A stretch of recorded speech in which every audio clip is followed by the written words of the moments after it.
నమస్తే, welcome to our channel. నేను విశాల్ని. Liquor scam కేసులో సిట్ విచారణ అయితే జరుగుతుంది. నిన్న మాజీ ఎంపీ విజయసాయిరెడ్డి విచారణ అయితే జరిగింది. ఈ రోజు మిథున్ రెడ్డి విచారణ జరుగుతుంది. తర్వాత పరిణామాలు వాళ్ళిద్దరు ఎలా ఉండబోతున్నాయి తెలుసుకోబోతుంది. స్టూడియోలో ఉన్నారు పొలిటికల్ అనలిస్ట్ శ్రీలీల గారు ఉన్నారు. వారిని అడిగి కొన్ని విషయం మనం తెలుసుకుందాం. నమస్కారం మేడం. నమస్తే అమ్మా. మేడం, నిన్న మాజీ ఎంపీ విజయసాయిరెడ్డి విచారణ అయితే జరిగి అయిపోయింది. ఈ రోజు మిథున్ రెడ్డి విచారణ. వీళ్ళిద్దరి పరిణామాలు ఎలా ఉండబోతున్నాయి మేడం? దీని మీద స్పందన ఏంటి? విజయసాయిరెడ్డి అతను నిజంగా ఇక్కడ విచారణ రమ్మని పిలిచినప్పటి నుంచి నిన్న విచారణ అయిపోయి బయటకు వచ్చే వరకు ఆయన మాటలు, ఆయన మాట్లాడే విధానం, అక్కడ జరిగింది లోపలేంటి, బయటకు వచ్చి అతను చెప్పింది ఏంటి మీడియాతో, ఎవరి కనుసన్నాలలో మెదులుతున్నాడు విజయసాయిరెడ్డి. నిజంగా ప్రతి ఒక్కరూ కూడా ఈరోజు చూస్తూ ఉంటే అతను మాట్లాడే విధానం అంటే ఒక్కొక్క మాట దగ్గర కొన్ని కామాలు, కొన్ని బ్రాకెట్లు, అట్లా ఫిలిం ఇన్ ద బ్లాంక్స్ అంటాం కదా, అలా పెట్టుకున్నాడు అనమాట. అవి ఎప్పటికైనా ఉపయోగపడతాయి అన్నట్లుగా అలా పెట్టుకొని అతను ఏం చెప్తున్నాడంటే, ఎవరైతే ఈ కసిరెడ్డి రాజశేఖర్ రెడ్డి అనే వ్యక్తి ఉన్నాడో అతను నాకు పార్టీలో కొంతమంది వ్యక్తులు పరిచయం చేశారని, కానీ వీళ్ళ పార్టీ గెలిచి వీళ్ళంతా కూడా ఎక్కడ ఉన్నా కూడా ఎప్పుడు వీళ్ళతో పాటే ఉన్నాడు. ఎవరైతే కసిరెడ్డి రాజా అనే ఉన్నాడో అతను మనకు చాలా ఫోటోలో కూడా వీళ్ళందరితో కనిపిస్తూ ఉన్నాడు. ఇతను చెప్పిన మాటలకి అతను ఉన్న ఫోటోలకి ఎక్కడా కూడా పోలిక కనిపించట్లేదు. అంటే వీళ్ళతో ఎప్పటి నుంచో అతను మెలుగుతూ ఉన్నాడు అనేది మనకు దాంట్లో కనిపిస్తూ ఉంది. కానీ ఇతను ఏం చెప్తున్నాడంటే, కొంతమంది పార్టీ పెద్దలు నాకు పరిచయం చేశారు, అతను నేను చాలా నమ్మాను, చాలా తెలివైన క్రిమినల్ అతను, అసలు ఇంకా ఒకటి కాదు, ఇంకా అన్నీ కూడా చెప్తూ వస్తూ తనేమన్నాడంటే 100 కోట్లు నన్ను అప్పడిగాడు. అంటే ఎవరైనా సరే ఒక వ్యక్తి కానీ బ్యాంక్ కానీ ఏదైనా మనం ఎందుకు మీకు డబ్బు అన్నప్పుడు, డబ్బు అప్పడిగినప్పుడు బ్యాంక్ అంటే ఫుల్ డీటెయిల్స్ అన్నీ ఇవ్వాలి. కానీ మనుషులు కూడా అడిగినప్పుడు పలానా మనం ఏం చేస్తున్నామో అసలు విషయం చెప్పకపోయినా ఏదో ఒకటి అయితే చెప్తాము. కానీ ఇతనేం చెప్తున్నాడు, అసలు నాకు ఏది చెప్పలేదు, అడిగాడు, నా అల్లుడైన శరత్ చంద్రారెడ్డికి చెప్పించి ఆ 100 కోట్లు ఇప్పించానని. మరి ఆ విధంగా ఎలా ఇప్పించారు 100 కోట్లు? అందులోను 1 కాదు 2 కాదు. మరి వీళ్ళు దేని గురించి, ఈ లిక్కర్ సంబంధించి, కుంభకోణానికి సంబంధించి అసలు మద్యం ఎక్కడ తయారు చేయాలి, ఏ డిక్షనరీలు ఎవరెవరవి, మరి ఏదైతే మనం చూసాం ఆదాని అని ఇంకోటని ఇవన్నీ కూడా, మరి దీంట్లో అమ్మకాలు ఎలా, పంపకాలు ఎలా, ఎవరెవరికి ఎంత వాటా వెళ్ళాలనేది కూడా ఒకసారి తాడేపల్లిలోని విజయసాయిరెడ్డి ఇంట్లో, ఇంకోసారి హైదరాబాద్లో విజయసాయిరెడ్డి ఇంట్లో, మరి నీ ఇంట్లోనే జరిగింది. కానీ వాళ్ళు ఏం మాట్లాడుకున్నారో నాకు తెలియదు. నిజంగా అసలు ఎలా ఉందంటే భలే చిన్నపిల్లలు కనుక తూచ్ అన్నట్లుగా ఇతను కూడా నా సంబంధం లేదు, చెప్పేది ఒకటి చేసేది ఒకటి, తనకు అన్నీ తనతో పాటు ఉన్నాడు. మళ్ళీ ఇక్కడ ఇంకో మాట అంటున్నాడు, అసలు బిగ్ బాస్ అంటే ఎవరో నాకు తెలియదు అంటున్నాడు. మరి వీళ్ళు ఏదైతే మద్యానికి సంబంధించి మీటింగ్ పెట్టుకున్నారో ఆ మీటింగ్లో ఇతను కూడా ఉన్నాడు. ఇతని ఇంట్లో జరిగినప్పుడు ఇతను లేకుండా ఎలా ఉంటాడు? వాళ్ళు ఏం మాట్లాడుకున్నారో తెలియకుండా ఎలా ఉంటుంది? మరి నీ ఇంట్లోనే విచారణ. ఎందుకంటే ఇతను ఒక తెలివైన, ఇతను కూడా దొంగ అని చెప్పుకోవచ్చు. నిజంగా తెలివైన దొంగ. ఇప్పుడు అతను అంటున్నాడు కదా తెలివైన క్రిమినల్ అని, అంతకంటే తెలివైనవాడు విజయసాయిరెడ్డి. మరి నా ఇంట్లోనే జరిగింది నాకు తెలియదు అంటున్నాడు.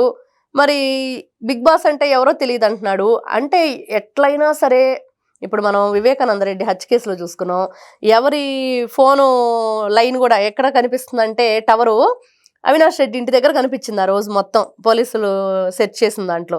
మరి ఇప్పుడైనా రేపు ఎవరెవరు ఎక్కడున్నారంటే వీళ్ళు సెల్ టవర్స్ అన్నీ కూడా విజయసాయిరెడ్డి ఇంట్లో ఇలా జరిగిందని తెలిసిద్ది. ఎడిదిరిగి తెలిసేదే కదా. అంటే అదేంటో కొంచెం తెలిసి కొంచెం తెలియనట్లు చెప్తే ఏ గొడవ ఉండదు అనుకున్నాడో మరేంటో, కొంచెం తెలివిగానే బిహేవ్ చేశాడు. సమాధానం కూడా అలానే ఉంది. కానీ లోపల నన్ను ఏ క్వశ్చన్స్ అడిగారని మీడియా ముందుకు వచ్చి చెప్పింది మాత్రం అంతా అబద్ధమేను.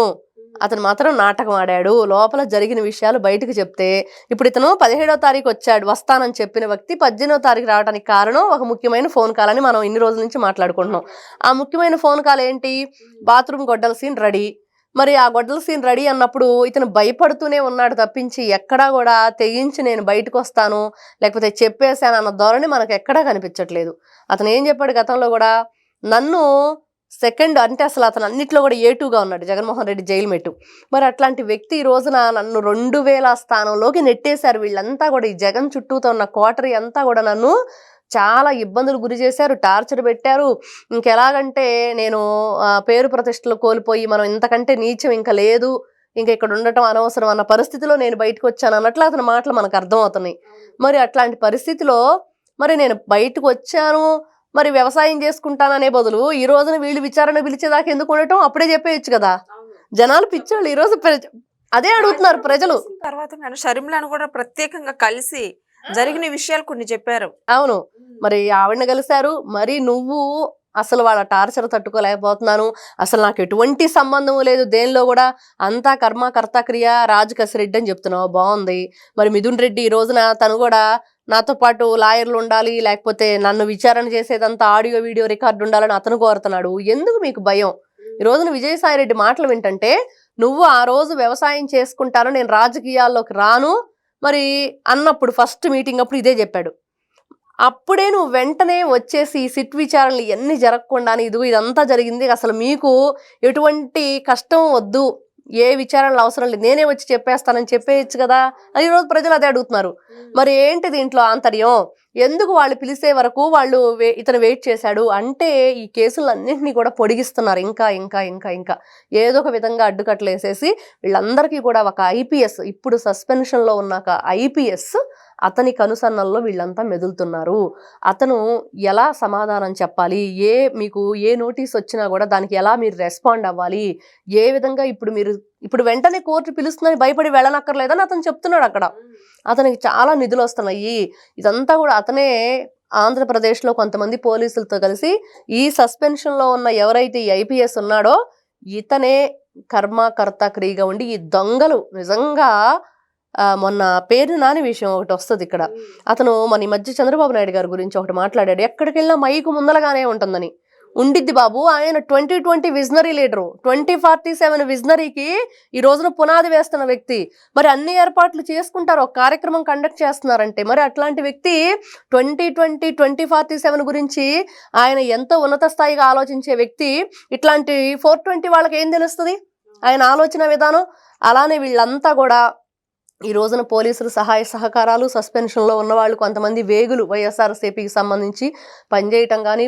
ఈ రోజున విజయసాయిరెడ్డి ప్రెస్ మీట్ ముఖ్యంగా ఎలా ఉందంటే అస్సలు ఏదో చెప్తే వినేస్తారేమో అన్నట్లు చెప్పాడు కానీ ఎవ్వరూ కూడా నమ్మట్లేదు. ఈ రోజున ప్రతి ఒక్కటి కూడా ఇతని ద్వారానే జరిగినాయి, ఇతనికి అన్నీ తెలుసు కాబట్టి ప్రతి ఒక్క చోట కొన్ని విషయాల్లో లోపల కూడా తెలియదు, గుర్తులేదు, మర్చిపోయిన డైలాగ్ కూడా వచ్చిందని, కొన్ని చోట్ల అసలు నాకు సంబంధం లేదు, ఈ విషయానికి సమాధానం చెప్పాల్సింది రాజు కసిరెడ్డి అని లేకపోతే మిథున్ రెడ్డి అని పేర్లే చెప్తున్నాడు.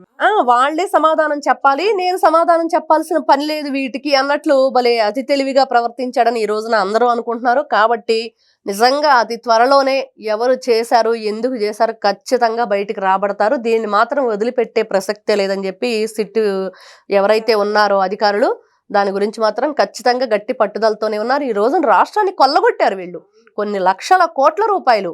వీళ్ళు ఇష్టానుసారంగా ఎక్కడంటే అక్కడ డబ్బులు వెదజల్లేసి వీళ్ళంతా కూడా ఈ రోజున అధికారులను కొనేసి ఎంత భయంకరంగా ఉంది. 420 వాళ్ళందరూ బయట తిరుగుతున్నారు. మరి ఈ విధంగా ఎందుకు రాష్ట్రాన్ని సర్వనాశనం చేసిన వాళ్ళని వదిలిపెడుతున్నారని ప్రజలు కోరుతున్నారు. ఎందుకు ఈ రోజున మీరు ఈ విధంగా ప్రవర్తిస్తున్నారు? వీళ్ళందరినీ కూడా వదిలిపెట్టే ప్రసక్తే లేదు. కాబట్టి ఎవరు ఎన్ని చెప్పినా కూడా వీళ్ళందరూ సూత్రధారులు, పాత్రధారులు, అది అందరికీ తెలుస్తుంది. ప్రజలు ఒకప్పుడులాగా ఏది చెప్తే అది నమ్మే కండిషన్లో లేరు. అందుకని ఈ రోజున 11కు పరిమితమై మీరు పక్కన కూర్చున్నారు. ఇదైతే మనకు క్లియర్ కట్ కనిపిస్తుంది. నిజంగా ఈ ఏదైతే మద్యం కుంభకోణం ఉందో దీన్ని నిజంగా ఏ కోణంలో విచారించాలి అనేది చాలా తీవ్ర స్థాయిలో దీని మీద చర్చ జరుగుతుంది.